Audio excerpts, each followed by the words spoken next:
Oh man, it's been a minute since anything was posted on here. My life kind of went down the shitter for a little while there. I've been in and out of the hospital for a bit, and things have just kind of taken a general turn for the most unexpected. But we're back, and I think going forward, I'm going to do a lot of these personal one-on-one interviews with people. And the first one I have here is with a good friend of mine who runs a game store. Everybody refers to him as Groot or Groot Friend or Alfarius or Max Jelker. Whatever that one means. But yeah, go ahead and introduce yourself, and we'll get started. Hey, I am the aforementioned. So, I just to cover that briefly, I worked for GW for a little over 3 years, right after I got out of the military. And then I work at what most people would describe as your friendly local game store now. I mostly focus on the tabletop side of things because I work in the section of the shop that covers 3D printing and hobby aids and that sort of stuff. But the store as a whole does a lot of different things. It covers I even sports collectibles, because the owner is just kind of a big nerd in general. And as much as they pretend not to be, the guys who collect Mm. sports cards are still big nerds. Oh Um, no, man, basketball and stuff like that. It's all nerd shit. If you obsess over something, it's nerdy. It's the way I see it. yeah, I mean, fantasy football is more Oh my number god. crunching than I'm willing to do for playing games. So I mean that's something in and of itself. Oh, I don't disagree with that. Yeah. I didn't know that you had sports collectibles there. That's something that's always kind of interested me in terms of how it's run. So your shop with sports collectibles, he does he take cards or like jerseys or trophies or what's the So deal there? it's an official partnership with Tops, so that side of Huh. the shop handles it does handle that kind of stuff, but because of the way that Tops runs their partnerships, they they're not authorized to like buy that kind of stuff from people. Um he Interesting. with the exception of like Tops runs promotions where you can sell certain collectible things back to the store in exchange for basically credit, and the store can then use that to sell on its own or whatever else. But it's I don't know exactly how it works. I just know it's a very Ops has certain restrictions on how they do things and how they run things, and that's kind of what they operate under. Um, is they So it's kind are of like a store fun bucks kind of system then, in-store credit. yeah, generally speaking, because it's like Same deal say with you Magic pull cards, yeah. say you pull a card that's cool, but like you don't necessarily want to go through the effort of getting it on whatever platform you want to sell it on and dealing with that sort of thing. It's you can just immediately turn it around and be able to pick up another box of cards or pick up a jersey you like or whatever else. Um, kind of how they handle it. So pretty cool stuff.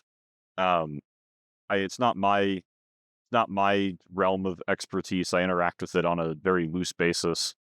Because I mean it's one of those things where because of what I do with the 3D printing and that sort of stuff, it's occasionally like, hey, can you guys make us like a stand for Hmm. putting display slabbed cards in, or you Yeah, I know could see kind of that. thing. So I don't interact with them as much, but I mean it is a big part of the business. It's part of what makes the shop just kind of generally really solid. Is we cover all of the ground. It's you can come in and opt for a jersey from your favorite team, pick up comics, grab a board game for family game night, pick up your big Tyranid Greebly Weebly, um, uh, card games, obviously, because it is a game shop. The whole 9 yards. We do Gunpla. We have Gunpla even. hmm. In Funko Pops. Everyone loves Funko Pops. Funko Pops, man. It sounds very all-encompassing, which is that's interesting. I've never really seen a lot of like I don't want to call it nerd stores or LGSs would be like the colloquial term, but a lot of them don't really go that deep into something like sports collectibles or things like that. It's kind of very card shop agnostic. It's interesting you guys do everything. Yeah, it's the guy who started the business and owns it. He had to step back from his management role because of some real life stuff. Mm, Which is very understandable. It's the kind of thing where it was like we were all kind of like, dude, that's tough. Anyway, but yeah.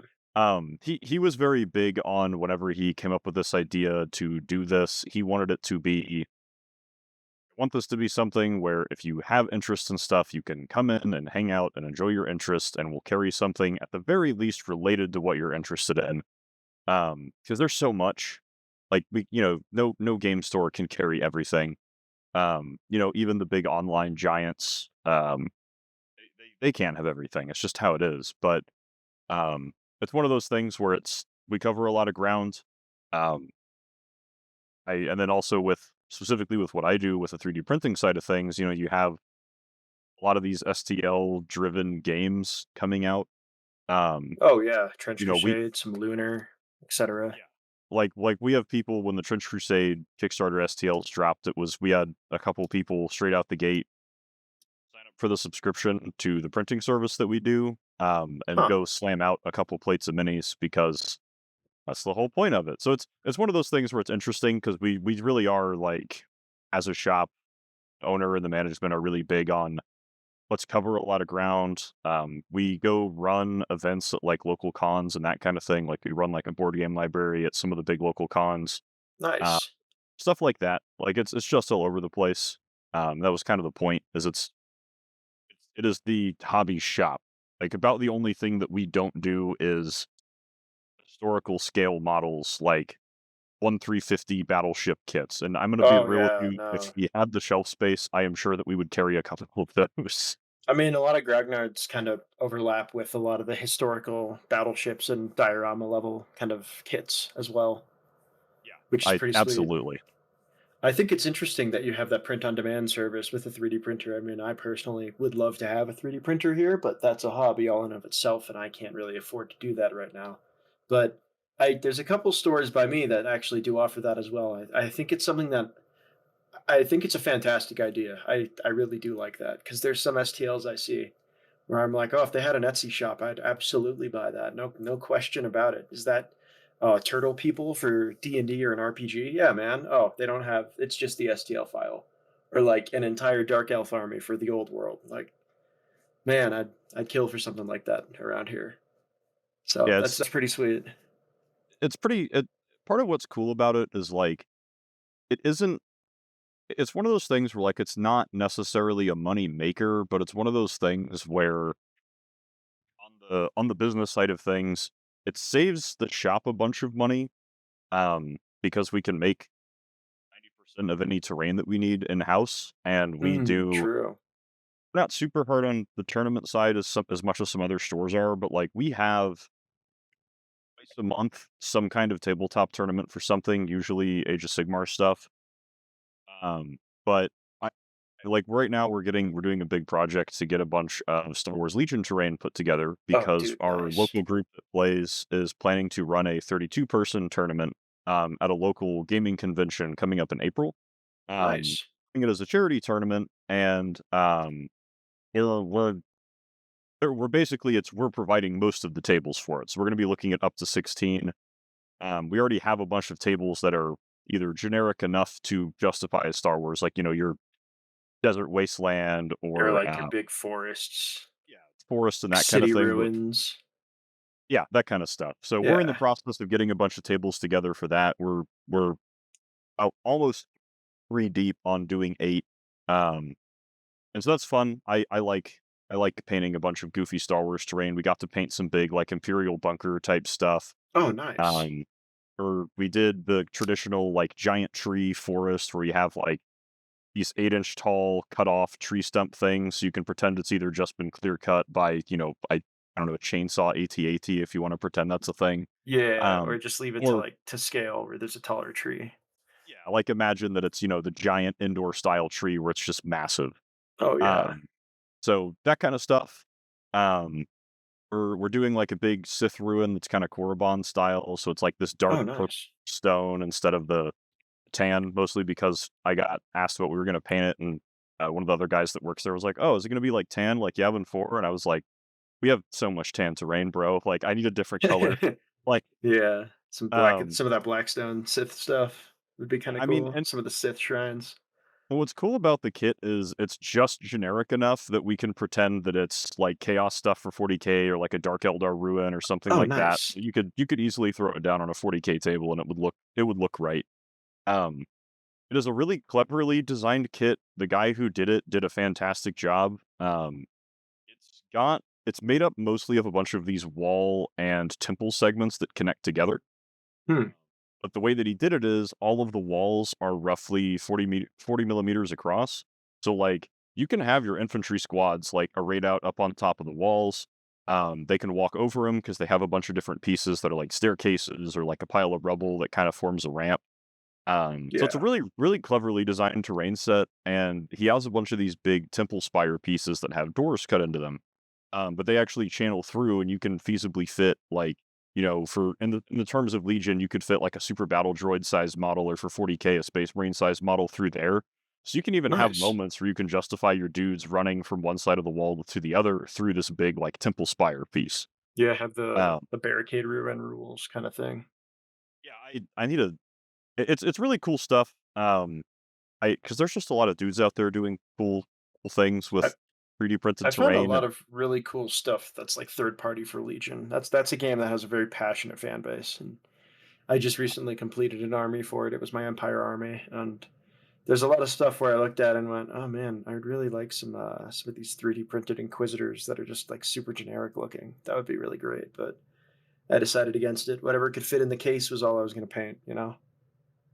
yeah, and I mean, there's a lot of cool stuff like that out there, Oh like yeah. The Legion guys go hard. I mean, we obviously know the 40K crowd goes hard, but, like, there's a lot of really cool people just doing awesome stuff in their respective communities, like, some of the other stuff we got for that project is these awesome, like, crystal spire rocks, which were that's gonna be one of the next things that goes on the plate for our group that does painting to paint, and they're dope. Like it's these really awesome dynamic pieces, but they range from slightly elevated with like good firing position type rocks to I think I know the ones you're talking about. I got some of them in this 3D printed terrain pack blind bag. I think it's literally called This Is the Terrain, which kind of cracked me up when I read the name, but like I get why he did it that way because it genuinely covers a lot of ground. Like the big pieces for it run tall enough that they can block or obscure like an Imperial Knight sized model.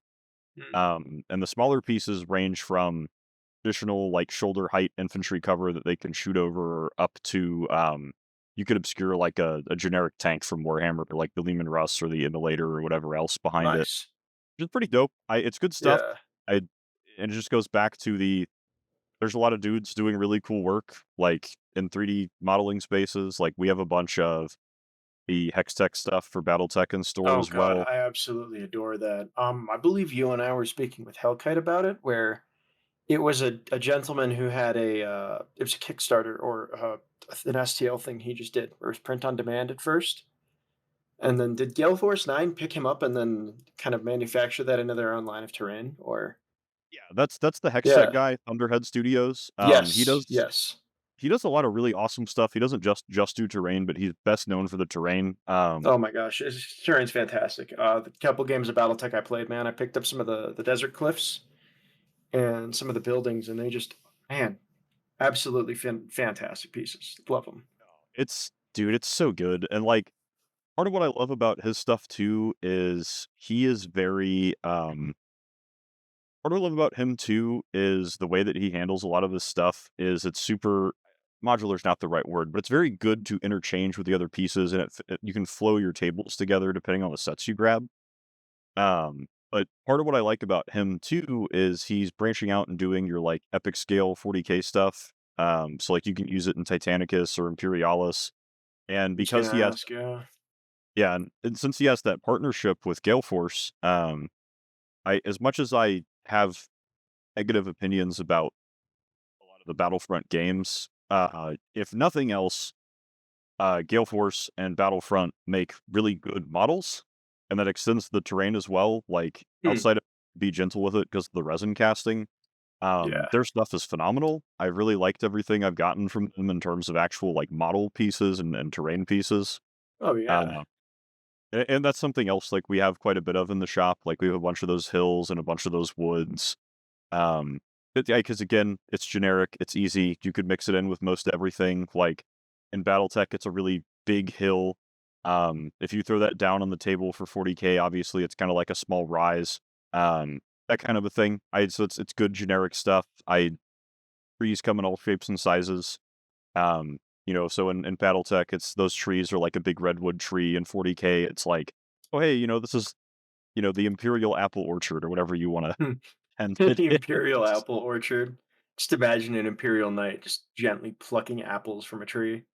They were made for Yeah. agricultural tasks, so, more or Yep. less, yeah. I could see it. Um, yeah, that kinda stuff, it's cool. Big fan. I like terrain. I like terrain a lot, that's why I paint so much. Like, at the shop, we've done a bunch of stuff for terrain, especially because going back to the 3D printing thing, that's what I mostly do for my job is I work in the 3D printing section. We also do some laser cutting. That also means painting a lot of terrain because we're printing and painting a ton. Like we've run over the year that I've been mostly working in that section of the shop. Um, we've run just for the shop, not even talking customer prints between resin and filament.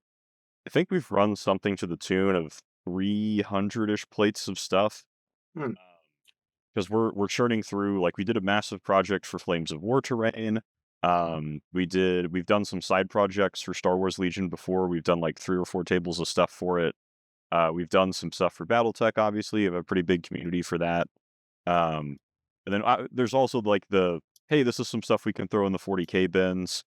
Um, and we obviously get game shops get like a stipend from GW to replenish terrain that may have been damaged over the course of use or whatever else every year. I vaguely remember that, and I also vaguely remember early on in like 7th edition, they would kind of send kits over for free to kind of just build out the tables. That way, people could actually play at your store if you didn't want to invest the terrain.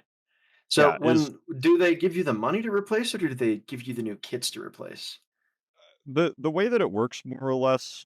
This isn't something I directly interact with. This is our guy who uh, works, like, it orders in a lot of the wargaming specific stuff. He's the one who handles the process, but it's more or less GW goes, "Hey, you guys sold X amount, you get this amount of budget." And we go through and pick out of what's in inventory at the time, and they'll send us, we go pick it, and they go, "Okay, cool, we can pull that, give us X amount of time to get it pulled and on the way."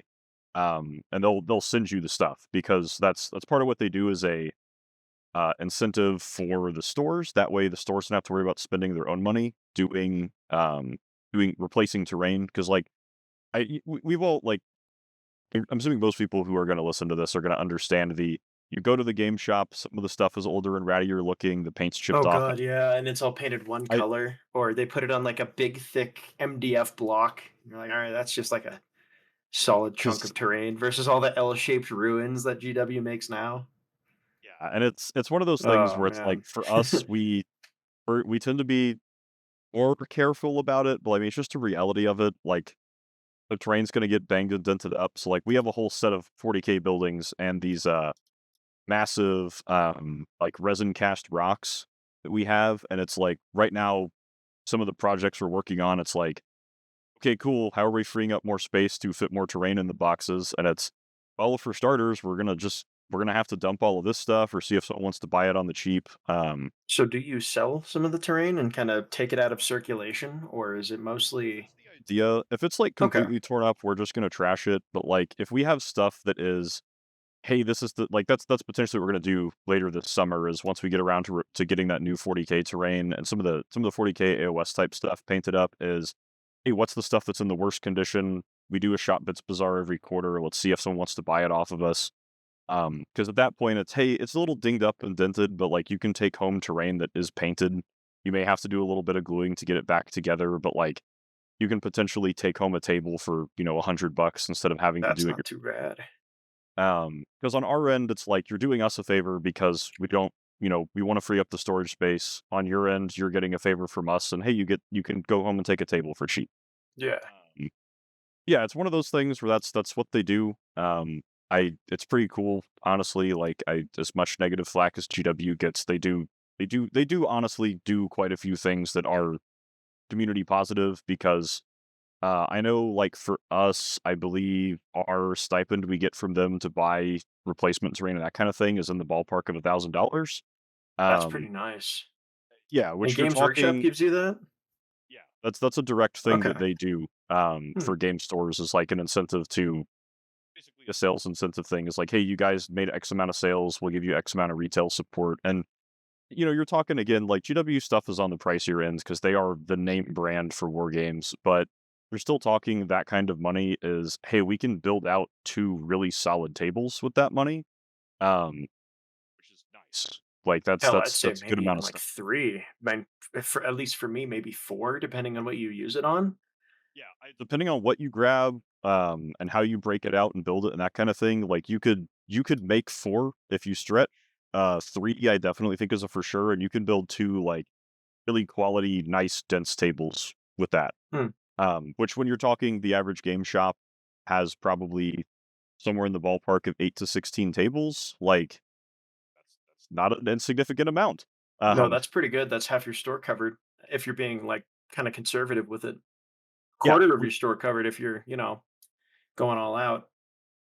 yeah, so it's good stuff, and, like, you can use it in other things too, like, I know in the past we've used it to get, like, display models and that kind of thing, so, like, it also helps out if you're a shop that is first getting set up.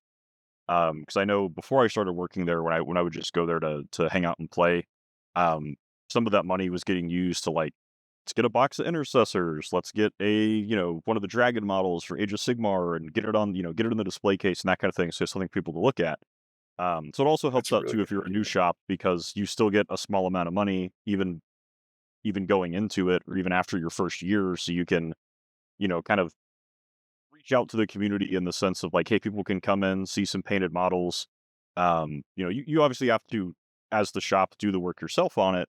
But it's a way that you can kind of build up your display case section, kind of get the info out there that hey, we have this. If you'd ever heard of the game before, here's some cool stuff. This is some of the models that are in the games. Very similar to what GW does on their end, where they and their actual shops have the display case in the door. I if you've walked Yep. into a judo shop, you've seen Oh it. yeah. We Um, had this one at my shop. This guy Kyle, big nice guy, had this huge Nurgle sleeve tattoo on one arm. He was a cage fighter on the weekends, crazy dude. But he painted this huge Imperial Knight. It was when the Knight kit came out, and he did this whole diorama on the base of this little like it was like this paper mache set of cloth tents that were really small, and he had a river going through the middle, and it was just all it was so cool. And I was like, oh man, that's awesome. And he's like, yeah, this is all stuff from home to just kind of show off what you can do here. And I just thought he wanted to show off his painted models, and he very well could have, but it sounds a lot more like he was, you know, trying to get people into buying $500 worth of Eldar or a couple of Imperial Knights. yeah, I mean that's how it goes. I mean that's what the display case is there for. Is it's Yeah. the guy who works there can flex some of his stuff.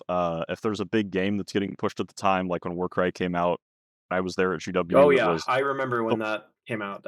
I liked that release. It was really fun seeing all the terrain there and all the demo games. And then like 2 weeks later, they dropped Imperialis. Not Imperialis, Aeronautica. Yeah, Aeronautica Imperialis. And that game got pushed even more. And I mean, that game is dead now. It's like defunct almost. Do you remember the huge paper Thunderhead planes that they had in the shops? yeah. We at the shop I work at right now, we actually still have one hanging You from the still ceiling. have one up. Oh man. It is very sad looking because we are in Houston, so it is humid. Oh Its wings are very no. droopy, but it is still there. It is still That's it's still that's kicking. awesome. That's commendable, man. That's very commendable. But yeah, Uh, that game got pushed hard, and I had like a 2 year run, and then it just dipped out. That was crazy. yeah, unfortunately, it's the case with a lot of the specialist games. Oh Like yeah, I yeah. To this day, I'll still say, like, unironically, Aeronautica was probably one of the coolest games GW has ever made. Oh, Um, dude, totally. I mean, I still really wish I wish I bought some of the Eldar ships, man. They looked awesome. yeah, it was Like, from the ooh, modeling side, it was really cool. The planes were fun to put together, and they were designed in such a way that like the detail was really good. Um, just the game itself, like, it was one of the most fun. things that they made because if you wanted to, you could play it like it was a board game. And if you wanted to go all out, they had a campaign system. There were pilot upgrades, aircraft upgrades, earned accolades and awards. They had, if you picked up the different campaign books, I remember um, there was a few really good ones. I think it piqued my interest when it was Space Marines versus Eldar, and you had that whole lunar campaign on like the surface of a moon. and they That was part of what that was made the game sweet. part of what made the game cool is every campaign book added new gameplay gimmicks, and if you played a campaign, you could stack all of the White Dwarf support on top of the core rules documents, because the way that they did it is every time that they dropped a campaign book, that campaign book had, the 20 pages that covered, this is the core rules of the game. After that, it was all the army list stuff, or squadron list stuff, as it were, um, and then the mission pack for that campaign setting, plus like the unique upgrades. Um, so if you stacked everything together, you could genuinely play a very in-depth campaign with the system where you could do. It wasn't just, hey, we get together and dogfight. There were missions where it was Team A has to spend X amount of their points on bombers or aircraft that are equipped with underwing bombs as their Oh, dude, and primary. the little bomb planes that the Gretchen flew. Yes. I remember And the that Orc Super Bomber where it had detachable little planes that could fly around on the board. times, but Fuck, man, it, that was cool. yeah, it was sick as a game though, because you had these missions where it was like, hey, you have to attack an enemy runway and you have to destroy a certain amount of structures Oh, to. dude, that is so cool. So you blew up like parts of the city. It wasn't just dogfighting in the sky. Oh, that's so cool. Yeah, like they went all out. Like there was one of the other mission types they had. It was another thing was like a raid where you had to have aircraft with the transport rule and at the enemy base, because it was like, and you had to use their transport capacity. Um, Instead of internal bomb bays, if they had that option, like the Marauder destroyer could carry like a squad, as it were. And you would actually have to do like an air raid where you had to paradrop or land on the enemy runway and drop troops off. Um, you would have to do the ground assault that way, and you'd have to land next to the objective buildings. You have to stay on the ground for a turn to get the squad out. And Man, that is so cool. You could do some bridge too far shit, dude. That is it was great wow. because the entire game's campaign system was based on asymmetric warfare. So it was almost never that you were showing up to the mission with the same goal as the other guy. Um, because you would have missions where there was like a bomber interception mission where one team could not purchase anything other than like their faction's light fighters. And the other team had to spend X amount of points on bombers with bombs, so they couldn't take like the anti-air missiles and stuff. So you'd have to actually do like a bomber escort where you would, the one team was using less resources, but they could take the best of the best in the part of their team that wasn't the bombers.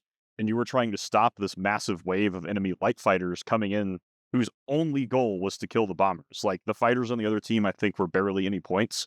Um, and it was an interesting dynamic of most of the bombers in Aeronautica were not slouches. This is 40K. Your average bomber has multiple anti-tank weapons. Oh, dude, Uh, yeah, like the Tau Manta, and yeah, I like think like the that Manta with. alone was fucking crazy. But it's that kind of a thing, right? Like a lot of the missions were that setup, and like there was like your classic dogfight, show up, shoot each other, type mission, but it was cool because they did a lot of thinking, and the way that they handled 3D movement was honestly really clever. To this day, I am still in awe that they managed to handle it in a way that didn't A, make you angry, and B, um, just not make you want to play. Because the way they did it is there was five, technically six altitude levels. There was zero, which was your plane has landed on the ground, and then you had a one through five. Um, and certain aircraft you used thrust points to move. So you'd have to spin thrust to accelerate, spin thrust to change altitude, so on and so forth. And if you went down, you would pick up extra thrust on the way down. And the way that they handled movement is that So you they would. put actual aeronautics in Aeronautica.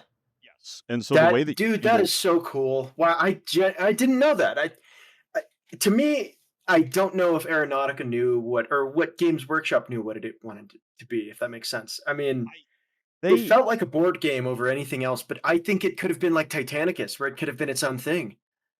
it really like. it was a fun game. I think part of the problem is that a lot of people just didn't give it a chance because they went, "Oh, no, it's another GW game of the week, haha," and Yeah, no, it felt very marketed like that, kind of a I think that's uh, part of what hurt it too, because it yeah. was like I remember when I was at GW, they were like, "Hey, the only reason that we're going to make another release for this game is because the US sold enough to make it worth dropping another set of stuff." Oh, Um, wow.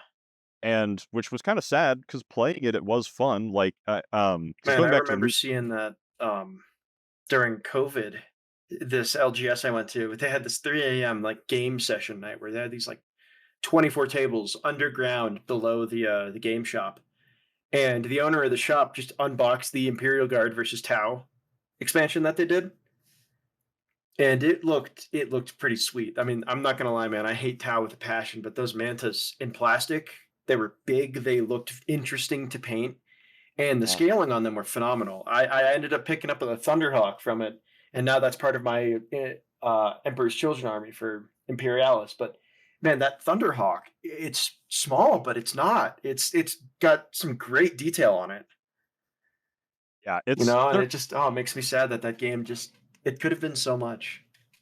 Yeah, I mean, if you ever get the chance, like, if you ever get a hold of the rule book or whatever, I would play it because the way they handled movement, that was I think that's part of what, like, really just enchanted me with the game is Oh man, it's got more than BattleTech dogfights. I'll tell you that much.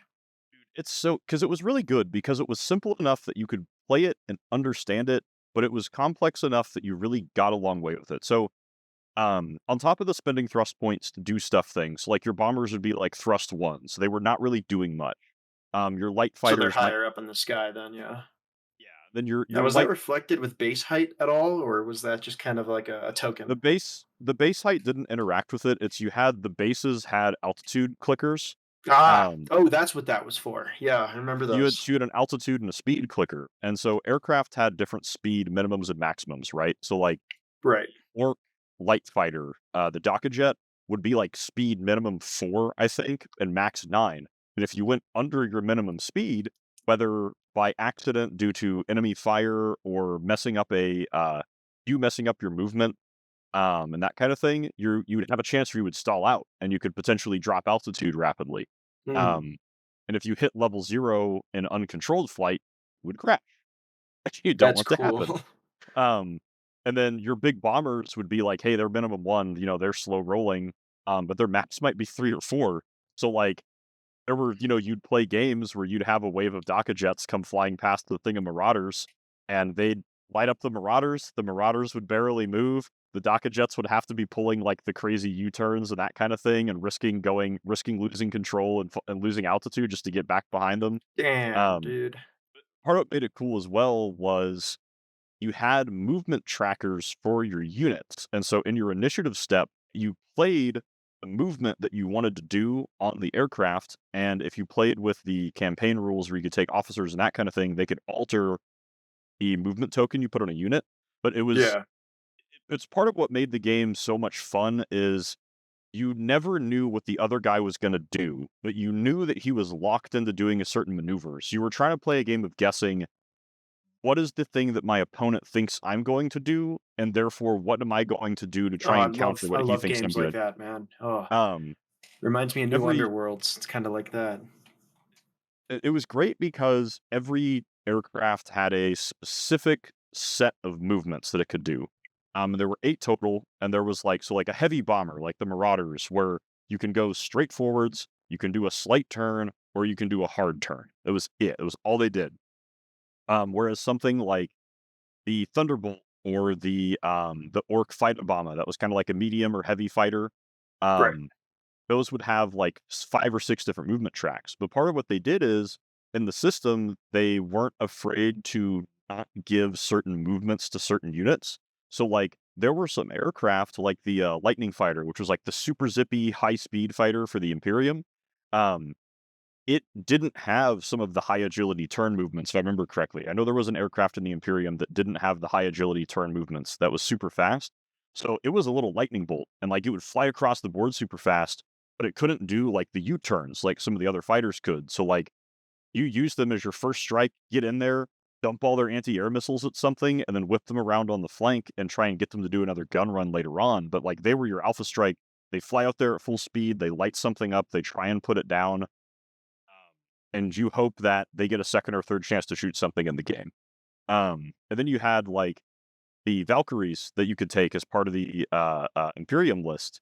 They were slow because it's functionally a helicopter analog, but they could do everything, That's and they were awesome. tough, and they didn't shoot a lot, but fighting someone with Valkyries was kind of annoying because you literally could not predict what they were going to do because they had access to every single movement option in the game. So they could do on the spot point U-turns and move one hex and completely flip around and catch you. Um, they could do other funny stuff like there's like high G turns where you could do like a 3-point turn and end up basically completely flipped around while barely moving, facing a different direction than where you had been. So you could like, if you planned your movement out correctly, if you expected someone to come in hot and hard on you, um, they'd be burning in at high speed and they'd be like, "Oh, I've got you. You're at range one. I'm gonna, be able to light you up." Um, and you could do just like a side juke where the Valkyrie could basically just end up next to them and facing them, and so it was the one who was getting the good bonus to hit now. Mm. There's a lot of funny stuff like that, and your weapons were all firing arc locked because it was a hex based game. Um, so where your guns were mattered because you had so like the bomber turrets could only shoot the same altitude and the altitude higher than what they were on. Right. So bombers, so like if your bomber was flying at altitude 5 to try and stay away from fighters, and a fighter got up underneath it, bomber couldn't do anything to protect itself if it didn't have a belly turret. Um, so you had stuff like that that was interesting, where you had to worry about your vertical, not just the horizontal, but the vertical firing arcs. Um, so That it was is dude, that is awesome. it God was cool. Like damn. genuinely, if you get the chance to play, give the game a shot. I know for sure the guys who run the Battlescribe repositories, they updated it at the very least to the last version of the game. But it's worth playing. Like if you get a chance to throw down with it, I would say give it a go. It is genuinely a really well designed, super fun game. Um, I don't think I ever played a game of it that left me going, man, I did not enjoy this. Because it really was just it was fun. And a lot of people characterized it as, oh, it's Warhammer's X-Wing, and I think that's part of why it You also kind know, I never thought of it like that until now, actually. I just kind of assumed it was like a just a Warhammer airplane game. I mean, when I was a kid, we had this game called Richtofen's War, which is this old 1970s like token-based World War One like pilot fighting game. And I always kind of assumed it was similar to that, at least. But yeah, and not even a little bit after hearing some of this. This is deep and complex and very rich with a lot going on. But yeah, and I it's never I never jumped to X-Wing. I kind of thought X-Wing was its own thing, I guess. I But it makes sense people would think that. I could see that. they have enough in common that you could put them in the same genre, but they do enough different that they really are. I don't think comparing them one to one is accurate because, like, I haven't ever seriously played X Wing, but it's like a lot of people at the local play it, even though Atomic canned the game. I mean, yeah, Uh, I keep hearing from people that it's dead and it's gone and it's dead. And I mean, yeah, we're I, never gonna get stuff for it, but I we mean, we ran a it's got a lot of support.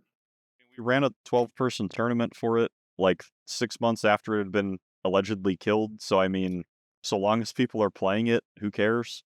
Um, Yeah. But yeah, I don't think you can compare the two one to one. The rules are different. Like they obviously it's a sci-fi dogfighting game. There's a Yeah. lot in common. That's just how it is. They handle rules very differently. They do a lot of things differently.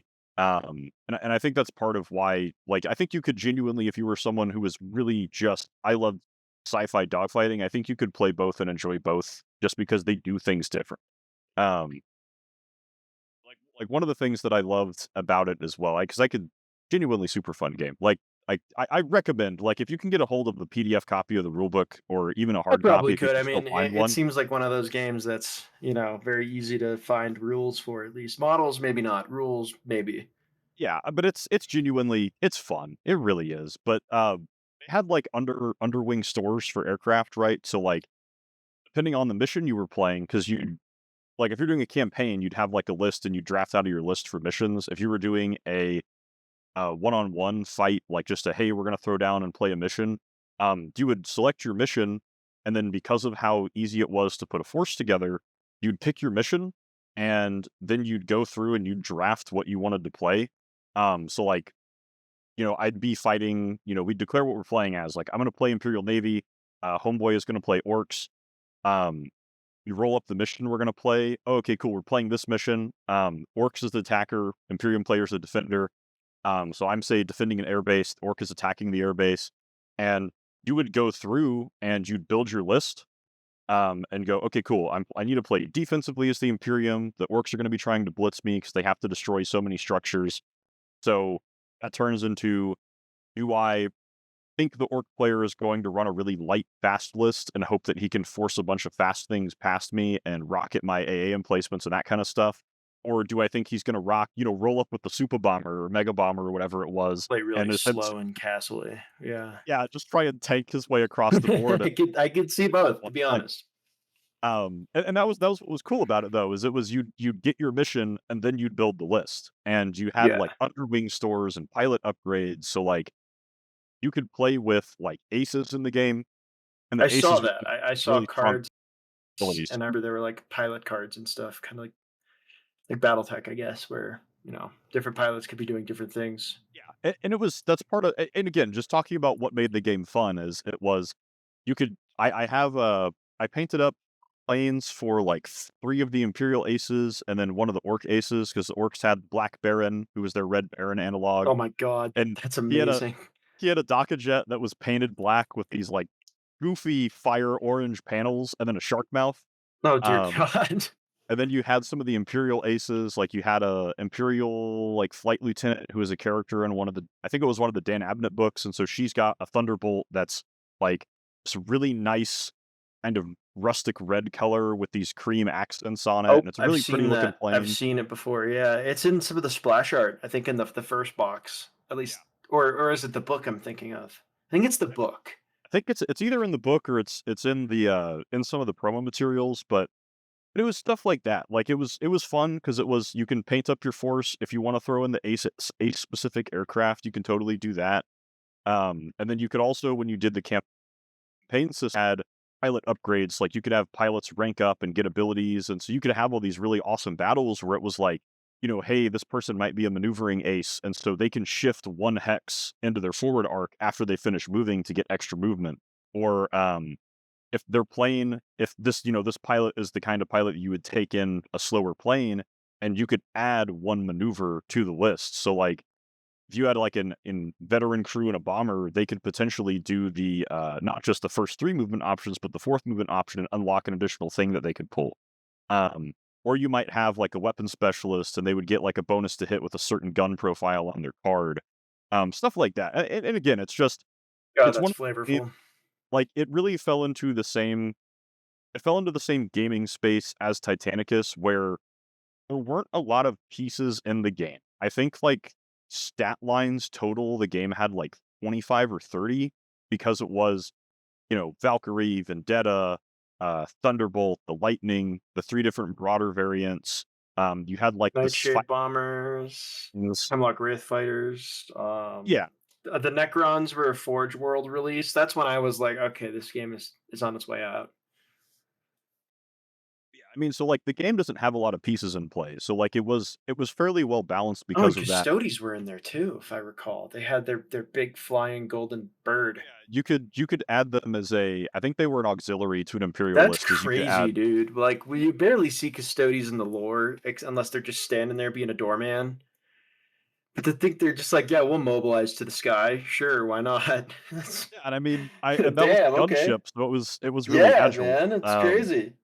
But it was just cool, dude. Like I really Yeah. I have to say, like if you get a chance, go grab some of the rules. If you they still I believe they still include the flight bases in the Imperialis releases, so if nothing else, you can. So they don't have the ones with um the clickers on them. It's just kind Do of a not. flight base. No, they do not. Sadly, Dang. I'm sure someone has made a I symbol was it looking it yourself. up while we were talking here, and I found a I few proxies on Etsy and some STLs on Thingiverse that you could I you was could gonna do say I was flipping through Lehman Russ sponsored STLs when we were first talking it. because I got a one of the Solar Auxilia assault tanks, which they don't have sponsons in the kit because They do not. sponsons were It's a apparently gorgeous developed frame, but later they on. don't have sponsons. But it's one of those things where we're doing a 40K league at the shop, which I ended up joining last second, and we've also got uh, me and some of the guys are playing Marcher, which I think I briefly talked about, which is a fan. I say fan project. It started as a what if we did like an Atom or Diesel Punk 40K guard analog, including knights, so you can ally Oh, in that's knights. cool. And somewhere along the way, the guy got through the entire guard roster, and one of his buddies was like, "Why don't we just make a game? Like we can Oh, dude, totally that's do cool. something with this." And so it's cool because I am finally painting a lot of my guard stuff that I slept on or was half finished or whatever else. Like I think I painted in the 10 years that I had guard prior to this, starting from back when I was in high school. I painted a total of about 20 infantry models because I hate Damn. painting infantry and hopping into Marcher and seeing the way they handle infantry rules. Um, I've painted up 10 Scions, 15 Scion-esque, like it's like Scion proxy type models. Um, some, some additional like heavy weapons guys. Like I've painted up like something to the tune of 40 infantry models over Oh, I the love the past Scions, months man. just Yeah, because of this. I know where you're coming from with that. I also have a guard army I have yet to finish painting, but when yeah, so I backed Trench Crusade back when they were like, "We're gonna make it an art book," and I'm like, "Yes, let's do this." And they're like, "We'll also release minis." And then halfway through, they were like, hey, "It's gonna be a game now," and I'm like, "Huh?" But now I have this old Krieg army that a mutual friend of ours kind of just gave to me, and it's all old resin Krieg from Forge World, and I really just kind of want to make it into this like big Trench Crusade force at this point. I mean, I'll still probably use them, but I 40K is just such a trash fire for me right now. I don't know if I will, but I have them, and then the Solar Auxilia, which I found out you can run in tandem with the Raven Guard as a liberation force, as a rite of war. So I'm priming them up right now because I'm just chewing through all my loyalist heresy stuff right now, just trying to get them painted up. I actually enjoy painting infantry. Where I struggle is the vehicles. I just can't be bothered to give that much of a shit unless it's like a dreadnought or something. Yeah, I chew through tanks like it's nothing. Like I have painted just in the past 3, 4 months. Let's see, what do I have? I've got one tank sitting next to me. Is I that have Malkador you brought to the? it is not. It's a Lehman It is Russ, not and the Malkador. Okay. I the Malkador got painted recently, and then I finished painting another one um like a week ago. I think I've painted from bare plastic 6 vehicles in the past 3 months, and then I have God dang, gone man. back and finished or added trim or finishing details to stuff that I hadn't completely finished, another, like, 8. 'Cause I I chew through tanks, man. It's fun, I like tanks, but, if you need something to do with guard models, give Marcher a go. I really Yeah. it's a really cool project. The game is not Link it to technically me. released I'll yet. also drop it into the description when we post this because I think a lot of people, eyes on the project would be fantastic as well. Yeah, it's the guys who are doing it, I their approach to game design, I am really digging because part of what kills me about a lot of projects where it starts as a 40K analog or it starts because of 40K fan art type stuff.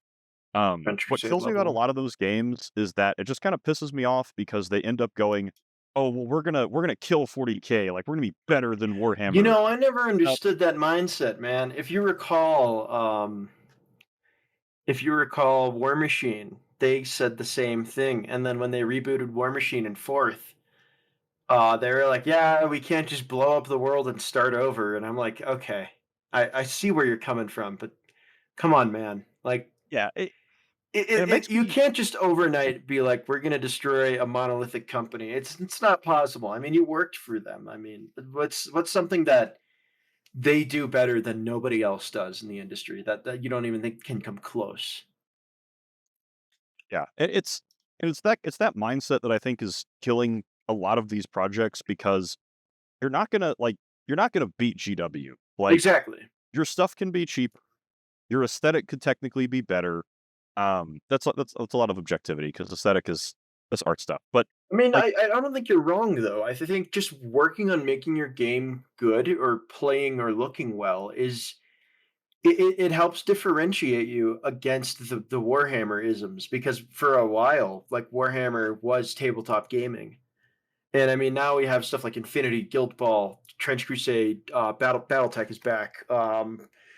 The new Halo game that came out, Conquest, Last Argument of Kings, and a lot. Some of these games they're not set out to destroy Games Workshop, but rather just kind of do their own thing. Infinity specifically, I don't think there's any other game that can come close to that art style and aesthetic and gameplay design. yeah, I mean, that's kind of what I really like about this project is I Yeah. tell the dev team all the time because their dev team is really active in their Discord, but it's I love the way that they have approached this because it started as a Guard fan project, and Hmm. on the gameplay side, instead of going, "How can we reinvent the wheel? How can we do a Warhammer style game?" They said, "We're just gonna make a game. We wanna Exactly. make something that we are going to enjoy playing. If it has things that you can compare to Warhammer, whatever. Tabletop games are tabletop games. There's always gonna be something you can draw back and compare with, but it's just it's a fun system."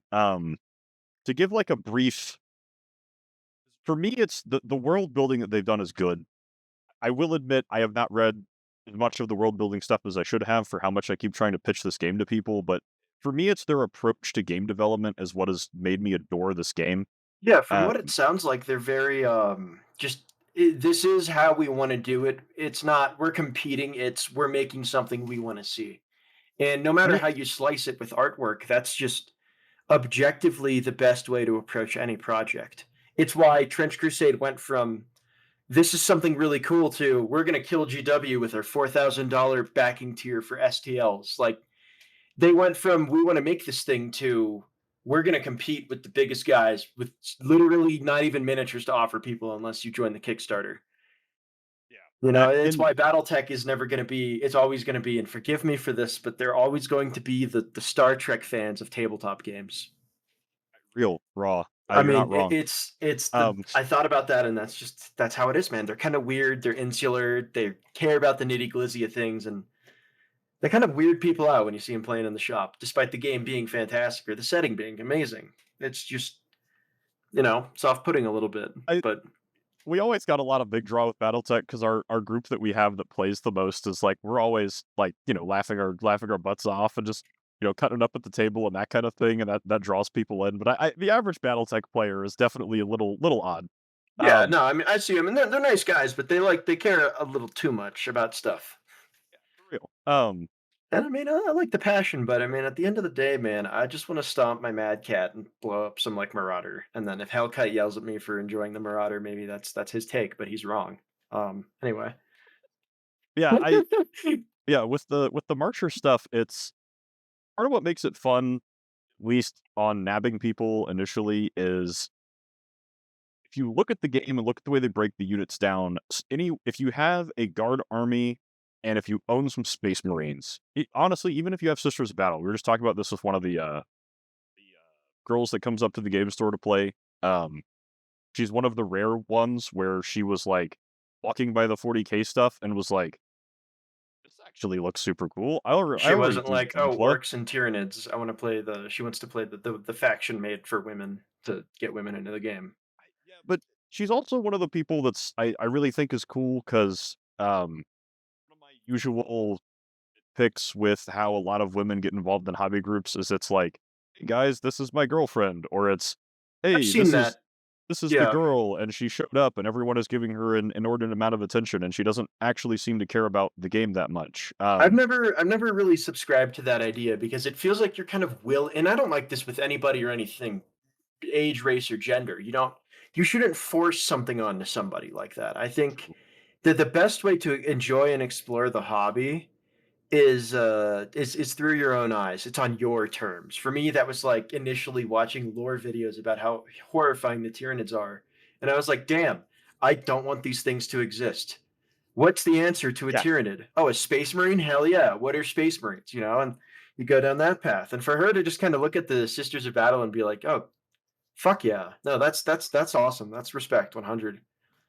And yeah, no, I agree with you though. I see that a lot. And Oftentimes, whenever the guy nothing destroys a nerd friend group more than when one dude brings in a girl, and then they all just bicker and argue about the girl, and then And it's such a dumb and it's dynamic. never her fault. They just kinda eat each other alive like rats that haven't eaten for days, Yeah, but and then nobody's happy.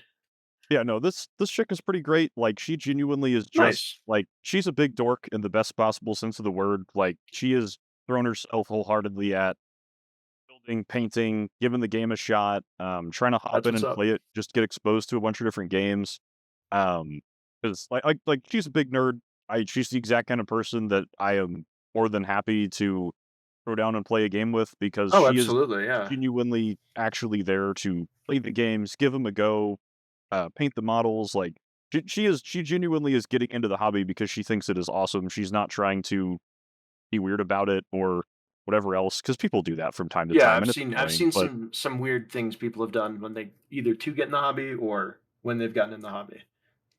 yeah, so back to getting the train back on 3 junctions ago. The guy is doing Marcher because we keep getting like it's such a fun game. Like it's super cool. I have really enjoyed their approach to game design because they're currently in the process of throwing stuff at the wall to mess with all their crazy ideas. They're getting feedback from the community, and their plan is to have a settled, ready to go rulebook by I believe March is the goal. Oh, hell yeah, that's And close. then once they have the rule book settled, from there it is going to be get final feedback, do the points tweaks. If they need to make some big adjustments to the rules, they're going to do some final passes, hopefully in April at the latest. And then the game is dropping officially in, I believe it is August, is their stated goal. Oh, Um, fantastic. Do they have a Kickstarter or anything like that? So they've been running their business out of My Mini Factory, which you can find from the website. They actually have run a Kickstarter in the past, and they were planning to run another one around the time the Oh, game perfect. I'll launches. throw that in the description here because I just think the more we can just kind of pull a game up from the grass up just naturally, just hey, this is a cool game I like, and just making that a thing. It's how we get games like Lunar, or like God Tier, or Guild Ball, or Combat Zone, or like Aristea. I think players should just kind of find projects like that that are just Like play interesting, stuff that is super cool. I mean, it's or if you think it's very cool, play it. interpersonal to their creators too. Um, these guys, so what they've done is just to cover what they have is at the moment they have 5 factions that you can play. They're planning to add a sixth before the game comes out, and their intention is to have the core units or the Russians and the British, which are the two trailing factions that they're finishing work on, ready to go as purchasable STLs by the time that the game drops. That way you can start playing them. Um, but And get they into like a service where people can print them for you too. yeah, and they do have some merchants they work with, so like you can order kits for the game from those merchant printers. I Yeah, think they like My have Mini Factory, I believe they have, that's something that they offer there. I've seen that a lot with OPR one-page rules where they're like, "Yeah, the factions on My Mini Factory, it's 125 bucks for the whole range," yeah, so it's good which is stuff. cool. They're also working with War Games Atlantic to do Oh, plastic dude, kits. I love those guys. Yeah, they do Yeah, I Quar, they do all those alternate sculpts for things. so, whenever they come out with plastic kits, War Games Atlantic is gonna have them. I believe the US infantry are supposed to hit retail spring or summer. Um, Fantastic. and the US infantry kits that they're gonna have, if I remember correctly, I don't quote me on this one because this is based off my memory of reading something like 2 months ago. I Okay. believe they're supposed to have the infantry, the veterans, the battle suits, and the engineering team as plastic kits through War Games Atlantic. And Definitely gonna then be buying whenever the the game engineering team. the engineers they're awesome. It's That sounds the right up entire my alley, squad dude. either has submachine guns or trench guns, and Heck yes, man. we'll get into why engineers in this game are really cool in a bit when I start talking about the rules. But they're doing that. You can go buy the STLs for most of the stuff in the game right now.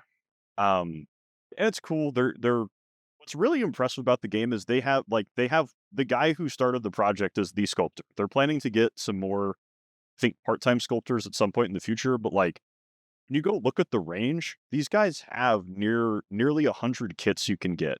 Or Oh no, my no, god. close to 80, sorry, close to 80, and it's all one guy at the God moment. damn. Um, he's good because every single army has a unique look. Like, you can at a glance go, "Oh, those are the Russians, those are the Holy Roman Empire, that's the British, or the British haven't come out yet, but that's the Japanese, that's the Americans." Like, they all look distinct. It is really impressive. He obviously is really good at what he does, 'cause me and one of the guys in the Discord who are pretty active in there, we always joke that, like, this game is a personal attack on us because every single faction we look at, and we're like, "Dude, that's so cool. Like, No, this is so that awesome." sounds so awesome, dude. Nothing gets me more stoked for a game than when the guy designing the minis and the lore is like, this is what I'd want to see out of a kit for something like this, or oh, that doesn't exist. And instead of just telling people to proxy it or kit bash their own, I will make very specific things for that, but they also make kit bash them. That's just, man, that is so cool. Love it. Absolutely love it. But dude, it's so much fun. So gameplay wise, part of what makes them really cool. So I don't even know where to start. So core rule stuff. Um, the system is a two activation, back and forth system. So Is every it like unit Flames of has War where you draw from a bag, or like you go, I go level activation? it's similar to how BattleTech handles it, except that once the unit activates, it does its stuff, and then the other guy activates, and you go back and forth like that. So Gotcha. every unit gets 2 actions that they can perform, and so depending on the unit type, that determines what you can do. So, like, infantry, basically everything in the game has, like, move, attack, um, take aim, which is where you can generate a bonus to hit, um, stuff like that, the basic stuff. And then there's advanced actions depending on the unit type, where you can get a double aim, or you can do, like, a vehicle can capture something, but it costs more action economy than an infantry unit would have to use for it. Um, and you have a lot of stuff like that. So you have this interesting action economy based off the type of unit. So infantry can actually capture stuff for free. So even if you're running a vehicle heavy list, you want to have at least a couple squads to tag along and hang out and hide behind tanks, just because that way when the tank gets on the objective, tank doesn't have to waste actions picking up the objective, because the infantry can contest an objective just by standing there. Um, so you have Nice. stuff like that. Certain units can't interact with objectives, like reconnaissance teams, like snipers, can't capture objectives. Um, so it's built into kind of how they work as a unit, that they don't touch them. But you have like paratrooper units who can fit into recon detachments that can grab Oh, that. that's cool. Um, and whenever you're activating your officers, so you issue orders. If you play Imperial Guards, you're like, "Whoa, orders! Whoa!" But the way that they handle the orders is that it's not special abilities, it's just you confer a third activation to a unit. So when the unit activates, it can now perform 3 things instead of just 2.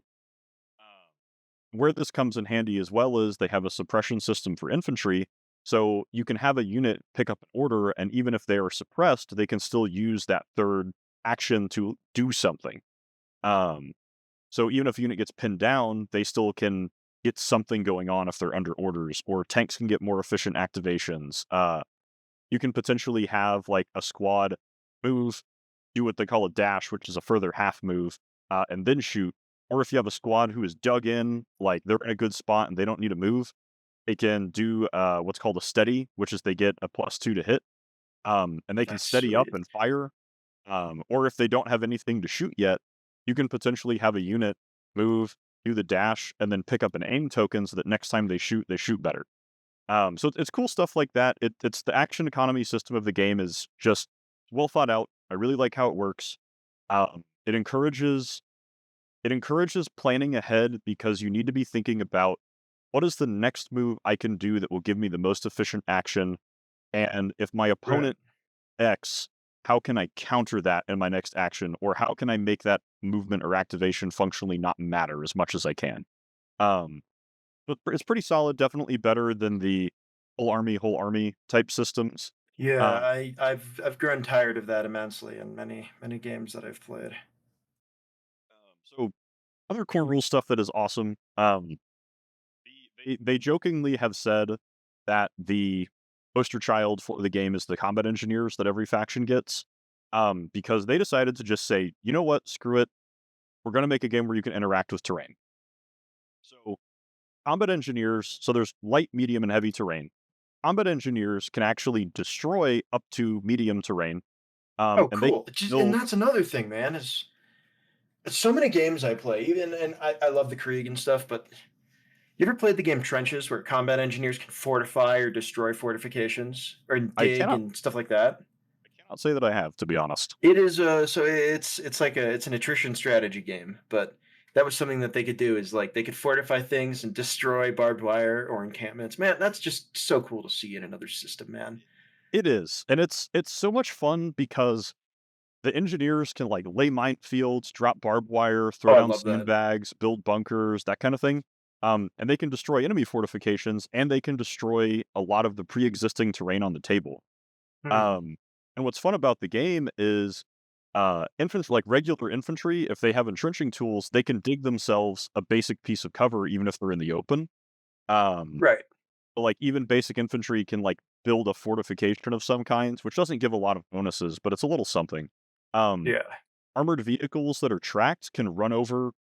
So, with the way they do the cover system, it's a little subjective as to how you set Is up. it like just kind of I don't know, from what it sounded like with the hit modifiers, it sounds a lot like you are adding you're adding modifiers to it. Is it with cover saves, is it kind of the same thing or is it like minuses to Yeah, hit the or that stacks? way the cover works is you get a penalty to hit, and you get a the attacker gets a penalty to hit, and the defender gets a bonus to save based off the cover type. Right. Um, so part of what makes it cool is like tanks can also run over and destroy up to medium cover, and medium cover could be I described love as that. like a small single room farmhouse or the ruined wall of a big building. So you can have infantry hanging out like in a house, and a tank can, as part of its activation, just run over the house and attempt to run over the infantry squad. Um, Awesome. that's a thing you can do. So That there's a that's lot of dude, that's I mean, yeah, Saving Private Ryan, man. It's just like all Band of Brothers shit. Tanks are tanks, man. They're not just things you blow up and things that can shoot really hard. They have genuine rules and can dude. So if you make an emplacement like a trench, does the tank get stuck? Is that a thing? um, different types of terrain reduce movement speed, but, Okay. tracked vehicles as part of their movement can basically hit it and destroy it. So, going back to why I love the system, um, there's a reason to actually care about running units together, because tanks can confer cover to a squad hanging out behind them. And if you play certain armies, that bonus gets better, like American tank officers make that bonus even better. So, infantry actually get something for hanging out behind a tank and escorting the tank, and on top Oh, of kind of that, like in Fury where the tanks are moving forward and everyone's behind them. yeah, and you have the guys covering behind the tanks, protecting them from most of the machine gun fire. Yeah, that's fucking sweet. Um, and then because tanks can interact with and destroy terrain, if someone has laid down barbed wire, you can have a tank do a move and a dash and potentially clear some chunks of wire. Then the infantry can come in behind it and move past now that the obstacle is cleared. Hmm. So it's the way that they've designed the game really encourages you to, like, you can build a meme list and focus on one thing and have a good time playing the game, but the game really genuinely encourages you to build a balanced list that takes advantage of everything that your army has to offer. Um, Okay. and so it's just cool because it's just every time that we've sat down to play, we've had a good time. The group that I play with, where we're trying to get off the ground and get some people involved, we've been personally responsible for like 10 updates to the game so far because we were like, Nice. because it's stuff like they changed the way that the command point equivalent works, and I was now calling in 2 offboard artillery strikes a turn, and the offboard artillery is like naval gun equivalent. Oh Uh, dear God. and we went back to the devs and we're like, "Hey guys, with the new bonuses to gathering that resource, I'm calling in 2 of these strikes a turn, and I am flattening my opponent." And the one of the devs is like, "Oh, you know what? That's a really good point. We need to restrict, 'cause in our minds, you're only ever dropping, like, 1 of these a turn because it's really Yeah, and even then, like in bad." a battle, it's like once a battle. You know, it doesn't happen often. So, it's stuff like that, and that's part of why I really like the dev team too, is they're very responsive to, "Hey, we ran into this situation. This is the outcome of it. This is the math that went into causing it to happen. We feel like this isn't working as intended." And one of them is like, "Okay, I'll make a note that we'll look at that next time we do a rules pass." And then they'll come back, the next same day sometimes if they're really fast, Same day, sometimes it's next day, sometimes it's like a week, and they'll be like, "Okay, cool, we're gonna try this to address it. Next time you play, let us know how this goes. If this feels better, give us a thumbs up. That way we can include this."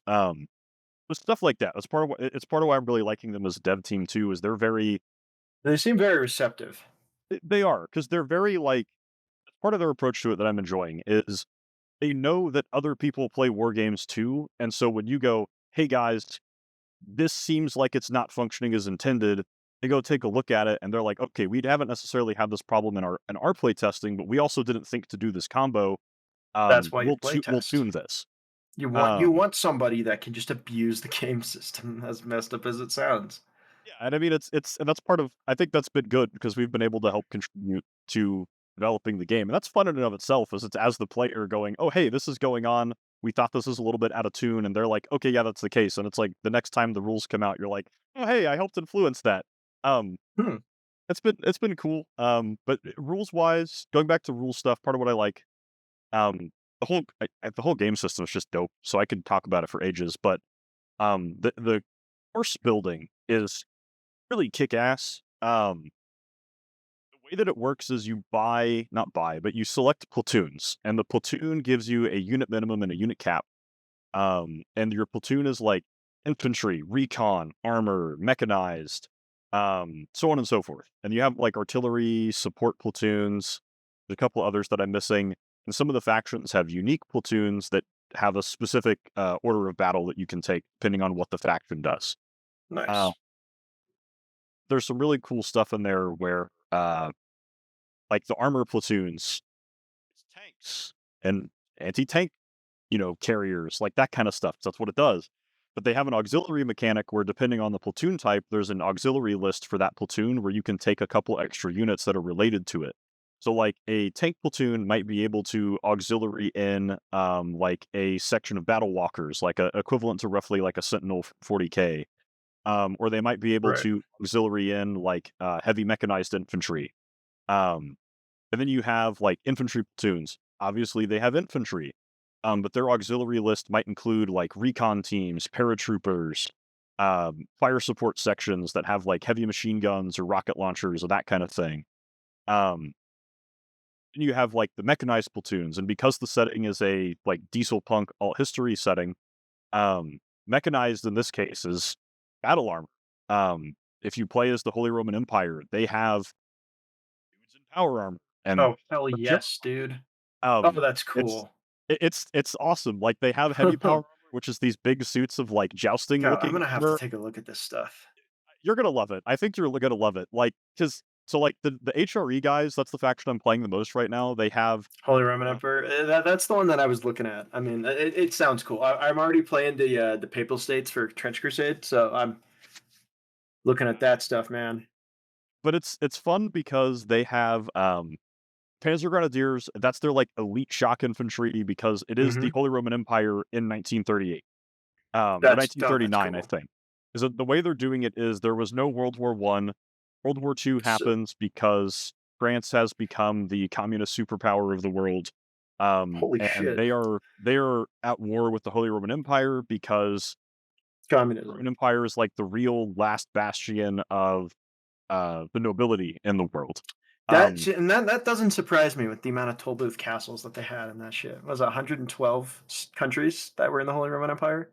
Pretty much. Like every And that's block was a fucking country, dude. And as part of what's interesting about their army setup is you can see the influence pulled from across the real world's 1930s military development in those countries. I love it. So like the Prussians are the elite infantry. The Yes, three dude. power armored infantry units in that army are the Prussians. And they've got the Panzer Grenadiers are literally armored grenadiers. They're your traditional close assault infantry. They're functionally equivalent to Scions in 40K if Scions were lore accurate. Um, really They hard to didn't just die kill. in You're droves. carrying these massive laser machine guns that are putting a bunch of shots down range, do good damage. They can take Panzerfaust and anti-tank grenades in the squad, so like they can even mess up light vehicles really reliably. They have like a shield and mace combo, so you can load them up in a transport, ram the transport into an enemy infantry squad, and then unload all these power armored dudes right into a fight, and they can just beat the trash out of someone. Oh, I love that. then you've also got the Storm Pioneers, which is in the context of the lore, it's okay, well, how do we assist the Panzer Grenadiers in performing engineering tasks if they need to clear minefields or whatever else? So the Storm Pioneers are in slightly less strong power armor, which is still as good as the good power armor from all the other countries. And they're running around with these heavy submachine guns. They've also got Panzerfaust, and they can do all the building engineering stuff. So they're throwing down minefields, setting up bunkers, tearing down fortifications, all while also being super awesome heavy power armor guys. Um, and then the big bad power armor unit for the Holy Roman Empire is they have these massive suits that actual like lower nobility get into. So you're talking like, hey, you're the fourth son of Aaron von Schiesenberg. So wait, Um, wait. The nobility affects the quality of the unit. it's more or less like the HRE army is class based, where you have the heavy battle suits, the next armor, they're nobles, and so other armies have rules where your power armored guys can split up and join regular infantry, and the HRE they don't do that because the next battle suits can't join the peasantry, as it were. Um, Ah, so the next battle suits are these big bad assault walkers. The closest thing you can call them as an equivalent to is like your more accurate 40K Terminators, where you have your Space Hulk where like a Terminator is beating 7 Gene Stealers to death at the same time type situation. And so they're running around. They're just as tough as heavy APCs, like the stuff that is equivalent to like the Chimera or the Rhino. So like they're just as hard to kill as a tank is. And they're running around with these big like two-shot anti-tank rifles. They're wielding heavy machine guns like they're a rifle. Um, they have a setup where they're wielding what's effectively like a power maul and a shield. ah, Uh, dude, I have got to see these minis. dude, they're good. Like look them up. Man, the way you're describing them, I'm like, man, it's just now just trying to visualize that on the tabletop is just, and that's what the tabletop should be for. At the end of the day, is Yeah, for and people that's to think about this kind of stuff, and just man, that's cool. and I told that to one of the main dev is they put on a rule in this last rules pass where if you have the standard like power sword item on your officers and your sergeants, if you get charged, you can fight first with the guys that have Oh, that's the power cool. swords. Because it's like they can brace and be ready to fight. So you have the cool cinematic moment of you're fighting the Japanese as a like Russian army unit out on the Siberian front. You hear the Japanese dudes come, yelling "Banzai" out of the tree line. The sergeant has his sword up in the air, and like you watch your lieutenant, fresh from Moscow or Leningrad, not Leningrad, whatever I can't remember what the actual name of the city is It after was Soviet Stalingrad Union. where they had the hell frozen over campaign. But, you've got your Yeah, Russian conscript lieutenant, rolling up with his sword, like, "I'm gonna get my men home," and, like, the first Japanese guy over the lip of the trench, he chops in half, and the second that's guy, he runs crazy. through, and, he gets katana to death, like, it gives you So that cool cinematic image, and I told the lead dev yeah, that, I was like, "Dude," I'm like, almost any rule that you can add to a game that makes the game feel more like a cutscene, I am all for, because that's yeah, what I dude, want out of a gameplay 100%, experience. 100%. That is awesome. So that's the kind of thing I love it. It's genuinely like I give the rules are free. Go on their website, you can find all the stuff for it. Give it a look. Their world building lore is pretty interesting. It is an alternate history sci-fi setting, so like there is space travel. Space travel is fairly limited in a lot of extents. Like humanity, I think only has 4 or 5 planets that they've colonized outside of Earth. That's a big That's part. not that's Like pretty realistic out of, well, everything. But the way that they've done the factions is a lot of fun. Like the Holy Roman Empire is what I'm playing the most right now, so I've got the most on them. But French have turned into this massive communist state. It's like, what if the Revolutionary Party never ended? So And they Russia just kept is spiraling. communist. Yeah, so Russia's not a communist state in the setting; it's the French. And so the French, to save the world from the evils of colonialization, have colonized more of the world than anyone else. Huh. And you've got America, dark timeline America, there are generational President Rockefellers. Oh my Uh, god, no! dude, it's bad. Dude, that's bad! Oh, America's no! literally America's J.D. literally just Rockefeller the 5th. Dude, fucking lord. it's bad, It's like the man. It's Kennedys, but literally worse.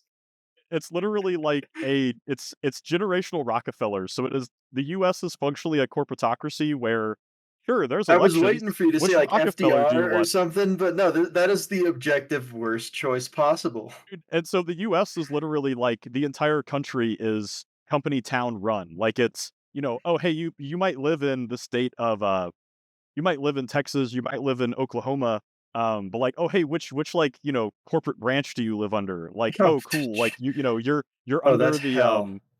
you're under the oh goodness, I can't even think of a company now. Like, oh cool, you live in like a JP Morgan town? That's awesome, man. Like I'm No, from like, Alabama Steel.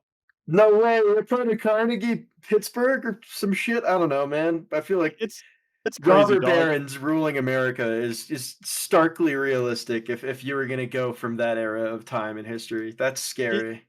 it really is. And it's part of what makes the setting so fun though is like the way they have the world set up is you just kind of feel bad for everyone because everything just like it's not that everything sucks, it's that everyone in play feels pretty historically accurate because some of the guys that are helping them write the lore are actually like, hey, I've got my master's or doctorates in this period of history, or oh, I'm actually a history professor at a university. So everything that they've written in their lore, uh, you know, discounting the sci-fi because the sci-fi changes things. Everything that they've written is like given the factors of the sci-fi contributing to the change in how the world works, it seems pretty reasonable. Like I can believe that. Like one of my favorite like butterfly effect things in the setting is that the US after the Mexican American War, um, they just go ahead and annex Mexico entirely. So Pancho Villa, instead of being this like renowned bandit and border raider, he instead is one of the most famous American armored cavalry officer and actually is a pioneer in tank tactics Holy up there alongside shit! guys like Can you General run Patton. him in the game? Can you run Pancho Villa? He doesn't What have about President rules. DeSanta? What happened to him? I don't know about that one, but he doesn't have rules because the game is set in the 30s. So I think Oh, okay. Pancho So Villa this would is be canonically prehistory. yeah. So I think Pancho Villa is canonically dead, but Okay. they do have stuff like that in the setting. Like I one still of I appreciate that they've done their homework. They're not just like Wolfensteining their way through this whole thing. yeah, it's genuinely a lot of fun. It's like the That's way they've cool, handled their man. lore is great. It's fun. Like it's really cool. World building is phenomenal. Um, like it's the kind of thing where like you can look at it and you can genuinely just be like, okay, this is cool. These guys are really trying to branch out, explore some territory that's been not checked out before. Yeah, man. A lot of Respecting the the grind. a lot of the models are relatable. It's stuff you can look at and be like, oh, that looks like a this or that looks like a that, or like, oh hey, like the Russian conscript infantry, they look like Russian conscript infantry. That kind of a thing. Yeah, Uh it's got a baseline. It's like 1 foot left in reality and the other foot left in alternate history. yeah, indeed. Yeah, I'm gonna have to go check out Golden Dragon Games because this just seems all right up my alley right now. And let's see here, but you know what? I'm looking at some of their stuff right now, and I can see how these would be great with War Games Atlantic. You know, if you've seen some of their kits for like Death Fields or Death Zone, Yeah. it Oh yeah. feels very much that. These Holy Roman Empire tanks look phenomenal, dude. And I think that's why Golden Dragon, that's the guys that make this, Okay, wait, are the went Holy with Roman Empire these guys with the Crusader helmets and the plate mail armor? Is that them? yes, yeah. Dude, these look. I've wanted feudal guard for like Warhammer and just feudal guard adjacent stuff for so long. These look phenomenal. Yeah, I I'm linking this in the description here. This looks absolutely it, fantastic. The French it look really pretty good is too. cool. And it's one of those things where like they're definitely leaning into the diesel punk very heavily and they're having I a lot can, of and fun it with it. feels diesel punk, but not too diesel punk. You know, it's kind of grounded in a way. It's what I would call like practical diesel punk. It's Yeah. one of those things where it's like what always bugged me about like a lot of steampunk settings is they go so hard on the Victorian brass and stuff, and I don't like Yeah, it. It's no, too gaudy and I agree showy. with you. I agree with you where Um, it's very clockwork, you know, and I'm just kind of like, nah, I'm good, man. Thanks. Like I simple yeah, like machinery is a good way to keep the baseline here. yeah, man, But I'm like seeing a lot of a mix of just historical correct stuff the M2 helmets for the US Marines, and then they have like fucking Wonderwaff DG2s. That's Yeah, that's it's so wait sick. I love that. wait until you go look at the different paratrooper units, because the paratrooper Yeah. guys literally are rocking like jetpacks, and the American paratroopers in particular, they're all wielding a like laser bar automatic Yeah, or a no, Browning I'm automatic looking at it right rifle. now. I was like, it looks like a BAR with like a plasma coil in it, man. That's literally what it is. It is literally just a laser Browning automatic Okay, rifle. everybody listening here, there is Keita Harunobu, a tank commander for the Japanese, and he is a samurai sitting on the top of a tank holding a war fan.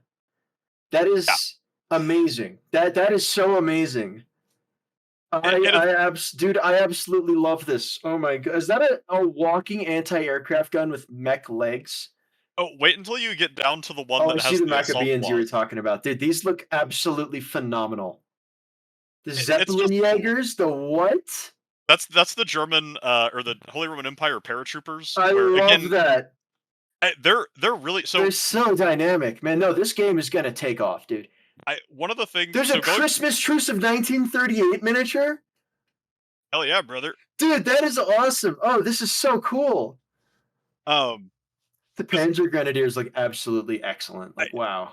it's cool. Like Yeah, if you man, like this is fucking beautiful. Oh my goodness. And and these if are you like $10, $5 for the STLs, man. yeah, like elite infantry tend to be Cool. 15, regular infantry are 10, most of the vehicles are 10. The really big tanks or the tanks that have a ton of options are 15. If you like if you like airborne stuff in games, this game does I'm looking at paratroopers some of them here. We so got a well. Kestrel long range fighter plane. It looks like a beefed up Spitfire. Yeah, There's so like bike cavalry. Oh my god. Oh, the Starhawk gunship looks like the Flying Fortress, and I'm in love. yeah, the Starhawk is if I remember correctly, the Starhawk is like your Valkyrie equivalent, so it is actually like it's a VTOL like B-25 That is Marauder. so cool, man. There's Um, Christmas ornaments, guys. There's Christmas ornaments. but it's good, dude, and This is it, really, really good. Send him my regards, man. This is done with so much love and reverence for the setting. I absolutely adore this, man. and Hats it's off to part them, of dude. and again, going back to everything you're seeing so far, this is one guy sculpting this. It, Like, it it just does not feel like one guy. This is insanity to me. Like the fact yeah, that Trench Crusade can get like 10 models out in a year, but this dude has a Japanese commando with a machine gun next to a Napoleon Bonaparte lookalike, two different Japanese tank commanders, three different Japanese commissar officers, two different Japanese tanks alone. There's Santa on a sled with horses. I need a Like, dude, this is unreal. I need you to understand that Santa is a playable unit You in can game. use him. So there's an American Santa and then like the Eastern The Orthodox Russian Santa guy. Empire Snowbringers start So starets. yeah, so that unit for the Oh Russians my is god, he's wearing an Orthodox. He's Orthodox Santa with a so revolver. so Holy he shit! that unit in game is the Russians have weather control machines to create blizzards because their army special rule is they ignore blizzards. And That's they bring that's the cool. blizzard Is it like to the their board. version of night fighting then, or Pretty much, as they functionally generate weather effects for themselves in an area around the model that generates it, and then their units don't have negatives while fighting in blizzards. that's cool, Um, man. Wow, this is which is this is all done with pretty so much interesting. just love, man. This is fantastic work. Yeah, so it is genuinely just it's Sergeant cool. Douglas Donahue. Is that Hero as of the in Douglas starboard, MacArthur baby. looking, kinda?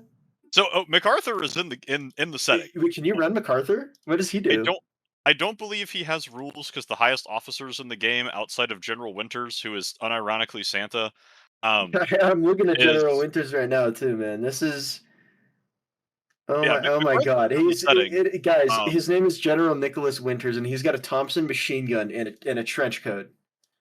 it's so good. This Yeah, is this is MacArthur is so in the cool. setting because most of the people in the setting are historically derived. So MacArthur's big thing that in the lore right now is there's a American. workers uprising, very similar to the original like redneck stuff that happened in the coal mines and iron mines and that kind of thing in the U.S. In the Yeah. tens and twenties.